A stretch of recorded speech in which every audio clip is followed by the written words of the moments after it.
Hey, good afternoon, fam. Good afternoon. I don't know what you call these little. I don't know why I'm panning on these.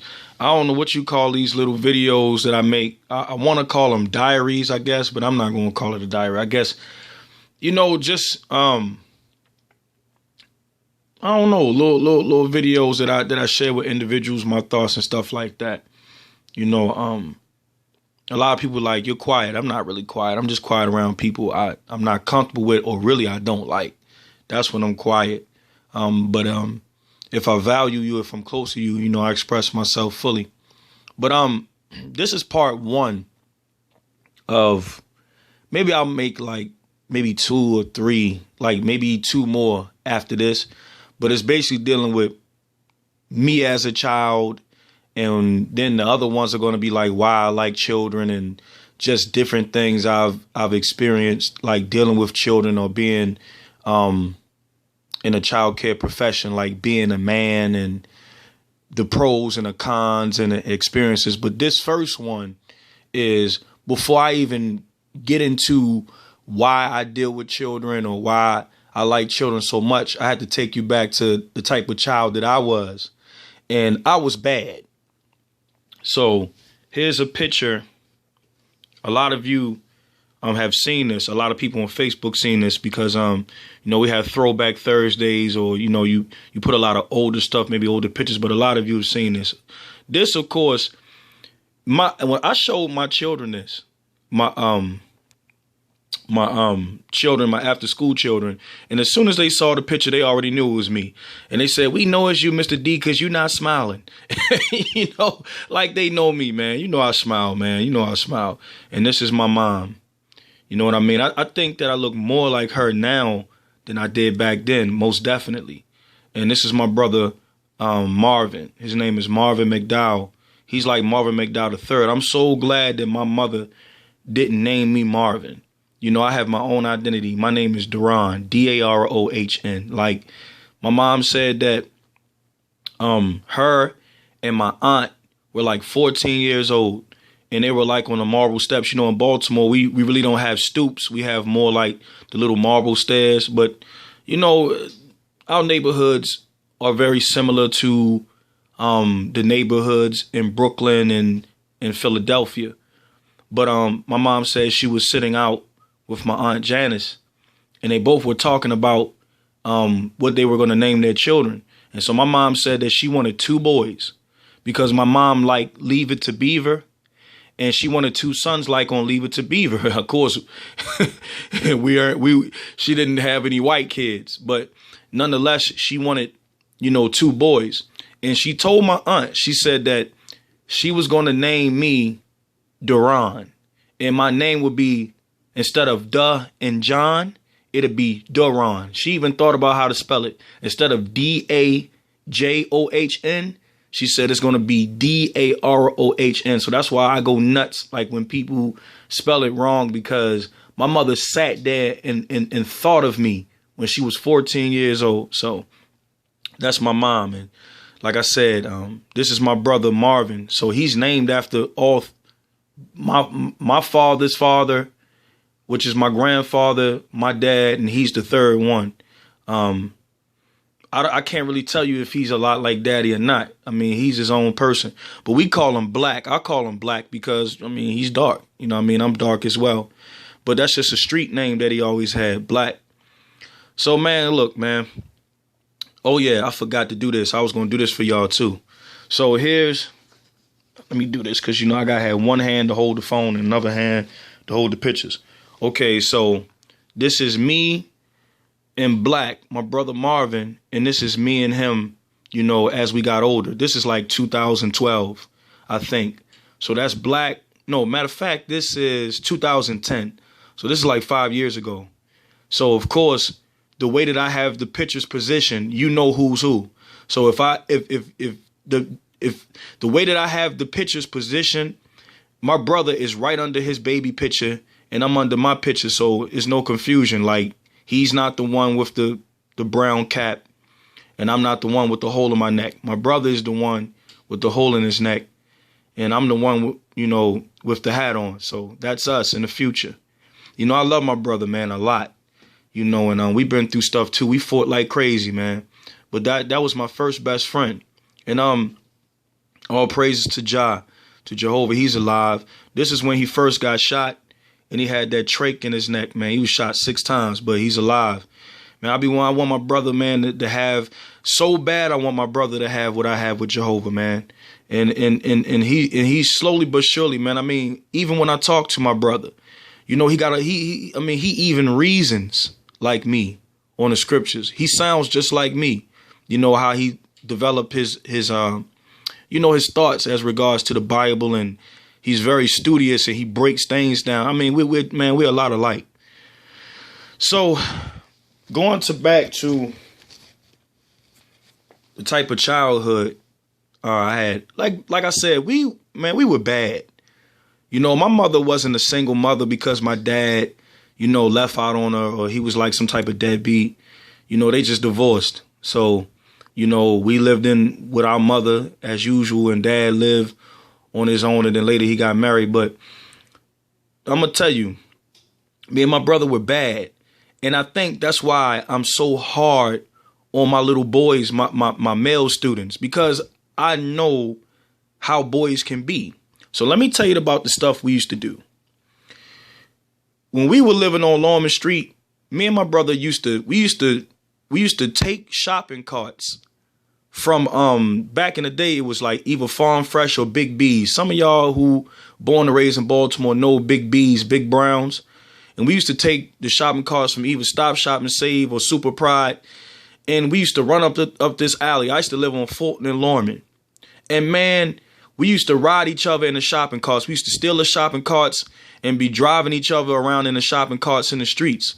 And then our friends, we'd be like right in the middle of the alley. And our friends would say, jump into the shopping cart. And we'll get in the shopping cart. And my friend would just be pushing like 10 miles an hour, right? Pushing, and then he would let go, right? So I'm speeding in this alley. Now the alleyway leads into the main street. So imagine you in the alley and you see cars coming in the main street, just zipping down the main street, and your friend pushed you in the shopping cart and you're speeding right up. Basically, you're going to get hit. So we would just like bail. I mean, we even made a game out of it. We would go to the top of the alley, and then you would have like at the bottom of the alley, you'll have like a intersecting street. And man, we used to push each other, and then we would like bail out the shopping cart. I got so many bruises and cuts and scrapes from just jumping out the shopping cart before it goes into the street into oncoming traffic. But we was bad. And we used to do this thing called I don't know what other people call it in other cities, but in Baltimore we call it nigger knocking. And what we would do is we would go up to people's house, we would knock, and we would run. Now, up in Baltimore where I'm from, and when I make references to Baltimore, people from Baltimore don't get upset like we already know, because it's people that I'm addressing that's not from Baltimore. But in Baltimore, we have like the mail slots. We don't have the mailboxes where the mail people would come out and, put your mail in the mailbox. We had the slots. You walk up to a person's door, you open the slot, and you stick the mail in. We would go up to people's houses, open the mail slot, and just yell cussing words into their mail slot, basically into their house. You this, and scream and do all this stuff like that. We were bad, man. We were bad. We were bad, man. We used to go down to the gas station and beg people for money to pump their gas. I mean, just for anything. We used to eat the Tasty Cakes. Tasty Cakes used to be like 75 cents. So we beg people for $1. Please, miss, can we pump your gas? Can we pump your gas? And they would give us money and stuff like that. Some of them would, some of them wouldn't. And I remember my brother, when he was still out of the, he used to steal out of 7-Eleven. And his famous line was, man, they ain't got nothing in here, man. Of course they don't got nothing in here because you took everything. So one time he comes out of the 7-Eleven with like 6 packs of bubble yum. Bubble yum is that bubble gum with the different flavors or whatever. And so, you know, of course, I wouldn't help him steal it, but I wanted some of it. And my brother would be opening the packs of bubble gum, and I'd be like, man, I don't like this kind. I never liked the original flavor kind. He was like, man, you ain't helped me steal this. You don't get no choice in this. You get whatever I give you. And so that's what it used to be, man. We used to go to Giants, and they had these barrels, and you had to like scoop candy out of the barrels and put it in a bag, and then they weigh it, and then they give you a price at the cash register. Man, me and my brother used to go on them barrels and just eat.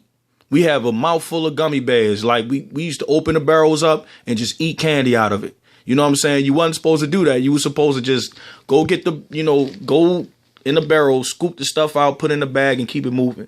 I remember one time this lady told on us, man. We used to be cussing like I don't know what. We used to cuss like sailors. And I don't know where it is. It's this bridge over Sandtown. We used to stand under the bridge at night. And when people used to walk over the bridge, we used to throw rocks at them. We used to be cussing from under the bridge. People be walking over the bridge and talking. We be like, shut them, stupid. Shut the boop, boop, boop, boop, boop. You stupid. Shut up. Stupid, ugly, stupid. Shut the boop, boop, boop. And somebody say, who is that? It's your mother, you boop, boop, boop, boop. I mean, we were bad. And that's why up to this day, I am very hard on my male students, because I don't want them doing the stuff we was doing, man. We were bad. We were bad, man. We used to climb telephone poles. You know, the little electric telephone poles that has the little metal prongs on the side, man. One time, me and my brother got all the way up to the top of that telephone pole, and this junkie was like, baby, you gonna hurt yourself. Get down off that pole. And guess what we told her? Man, shut up. Boop, boop, boop, boop, boop, boop. I mean, we were bad, man. We were some bad little kids, man. We were bad, man. So I think that I'm getting all of that back, man, with my students, man. I mean, all of that back, man. All of that back, man. I'm trying to remember some other stuff. I remember one time my mother, she's a nursing assistant. So we was latchkey kids. In the summertime, if we weren't with our father, we weren't at any summer camps, we would just basically be home all day until she came from work around 3:30 or 4. Then we could go outside. But we used to sneak outside. Like, we used to sneak outside anyway. My mother, she said we could not go outside while she wasn't home. We used to sneak outside anyway and stuff like that. One time my mother caught us. You know, one time she came from work early and we were outside and we weren't supposed to, man. She tore us up. But one time we lived in these apartments, like right across the street from Green Spring Middle School, Woodland in Virginia. And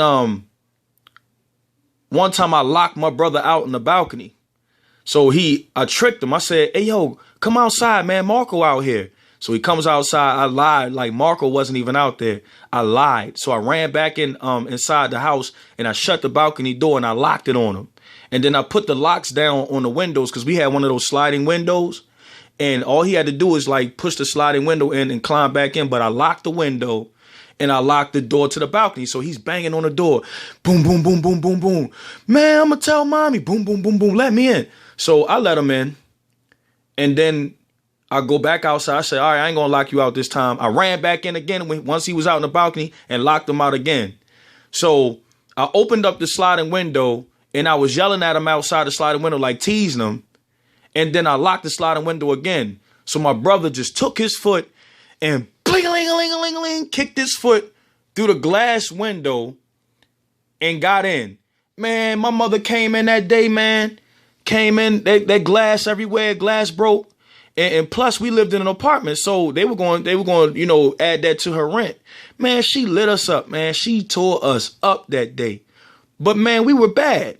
I remember also, in that same apartment complex, we used to do flips. We was one of them kids that if somebody threw out a mattress, we would take the mattress on top of the hill and be doing somersaults on the mattress. I mean, we were those little dirty mattress flipping little kids, man, flipping on the mattresses and stuff. My brother doing Ariuses and doing tumbles and a genie and all that stuff like that. But they also used to throw tires out in the dumpster too. And me and my brother would take these tires, right? And because we lived on a big hill, there's a real big hill on Woodland in Virginia across the street from Green Spring Middle School. And we used to roll those tires right into traffic. One time, man, this car almost slid and skid off the road, us throwing tires. One time, man, somebody came up the hill and told our mother that we were throwing tires down the hill. Of course, we lied, said it wasn't us, and this and that. And I think, and this is how I knew my brother was going to be real bad, man. It was this man named Donald, and he used to smoke Newports. And, you know, he would smoke like half of the cigarette and throw it down off the balcony and go inside. My brother used to run and get that half and be smoking it. About 8 or 9 years old. So, like I'm saying, man, you know, man, we were bad, man. We were bad little boys. I mean, we were bad, man. I mean, bad. Goodness gracious, man. I would, the stories I would tell y'all, I would be taking all day and night telling y'all stories about the stuff we did. I remember this one time too. My mother told us to stay in the car, and she went inside the supermarket, and I was on the passenger side and my brother was in the back, and my mother had her purse, her pocketbook, like right in the middle. You know where the stick shift is and the clutch and all that, right there in the middle.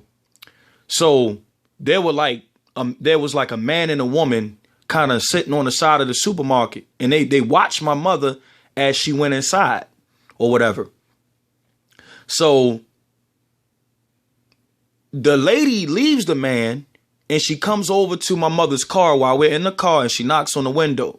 And she said, hey, come here for a minute. Come here. And she's pointing to like my mother's purse saying, hey, can I hold the pen? Let me hold the pen. So I shake my head, no. So she knocked on the window again.